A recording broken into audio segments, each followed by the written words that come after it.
मंत्री छगन भुजबळ बोलतायत, आपण थेट पाहूयात। या रॅलीज होणार आहे, सभा होणार आहे। सुरुवात आपण बारामतीकडून केलेली आहे, कारण अजित दादा जे फायनान्स मिनिस्टर म्हणून त्यांची अधिक जबाबदारी आहे या महाराष्ट्रात या सगळ्या योजना पूर्ण करायच्या।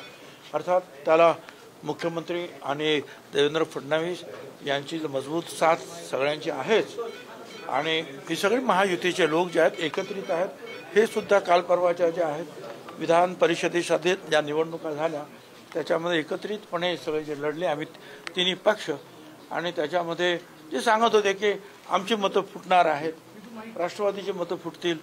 आता आपण पाहिलं कुणाची मतं फुटलेली आहेत, आणि राष्ट्रवादीला जेवढी मतं त्यांची होती त्यापेक्षा अधिक मतं जे आहेत मिळालेली आपण पाहिलेली आहे। त्यामुळे आता हे काम जे आहे एकत्रितपणे पुढे न्यायचं यासाठी हा सगळा कार्यक्रम आखलेला आहे। लोकसभेला आपल्याला मोठ्या प्रमाणात फटका बसला म्हणून ही आश्वासनं आता विधानसभेच्या निवडणुकीपूर्वी दिली जात आहेत।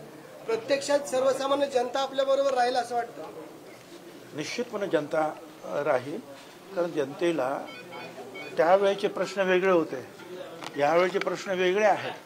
त्यावेळेला हे जे जो एक खोटा प्रचार केला गेला की संविधान बदलण्यात येणार आहे, आता तो तर प्रश्नच येणार नाही संविधान बदलण्याचा, कारण ही राज्याची निवडणूक आहे। आणि एक लक्षात ठेवा, जे लोकसभेत होतं ते विधानसभेत होतंच असं नाही। मला सुद्धा याच्यापूर्वी असा अनुभव आला मागच्या 2-4 निवडणुकांमध्ये की लोकसभेमध्ये जे आहेत माझ्या विरुद्ध माझ्याच मतदारसंघामध्ये 50,000 माझ्या विरुद्धचा उमेदवार, आमच्या पक्षाच्या विरुद्धचा उमेदवार पुढे गेले, आणि विधानसभेला मीच 75,000 अधिक मतं घेऊन निवडून आलो। तर हे सगळीकडे घडतं आहे। त्याच्यामुळे त्याची आणि याची तुलना करून जर कोणी जात असेल आणि तीच हवा आता राहणार आहे तर हे चुकीचं आहे। शेतकऱ्यांच्या 2 मूलभूत गरजा आहेत, एक म्हणजे त्याचा कांदा आणि दुसरं म्हणजे दूध, या 2 याला त्याला भाव मिळत आहे। दुधाचे पैसे आपण वाढवून दिलेले आहेत, कांद्यासाठी सुद्धा आता बऱ्यापैकी भाव आहे, आणि त्याच्यासाठी सुद्धा आमचे प्रयत्न सुरू आहेत।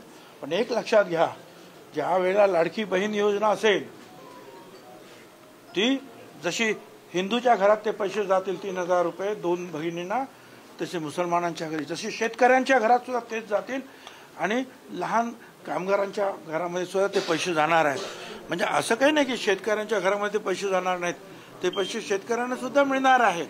प्रत्येक घरामध्ये अधिक शेतकऱ्यांना जे आहे आपण वीज जवळपास आता मोफत केली। राज्य सरकारकडे महत्त्वाचा विषय आहे तो आरक्षणासंदर्भात अजूनही निर्णय घेतला। विशालगडावर तणाव झालेला निर्माण झालेला आहे, दगडफेक झालेली आहे, बरेच लोक जखमी झालेत। माझी मला काही कल्पना नाही त्याच्यामध्ये। जरांगे पुन्हा 20 तारखेपासून उपोषणाला बसतो। ठीक आहे, लोकशाही आहे, त्यांना अधिकार आहे, बसावं त्यांना। राज्य सरकारकडे जो महत्त्वाचा विषय आरक्षणासंदर्भात आश्वासनं देत आहे, परंतु प्रत्यक्षात अंमलबजावणी काय होताना दिसत नाही का? आता त्यांनी जे सांगितलं त्याप्रमाणे जे आहेत कुणबी सर्टिफिकेट्स कोणाकोणाला देता येईल त्याचा अभ्यास केला गेला, ते शोधली गेली।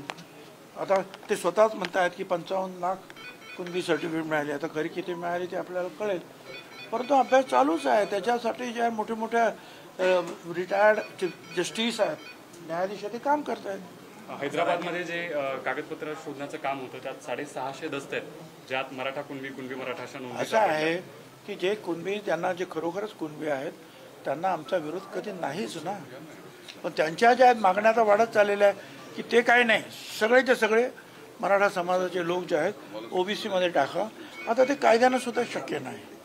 सर, संजय राऊतांच्या टीकास्त्र सुरूच आहे। आता आजही ते म्हणतायत की अजित पवारांच्या सिंचन घोटाळा हाच सगळ्यात मोठा घोटाळा आहे।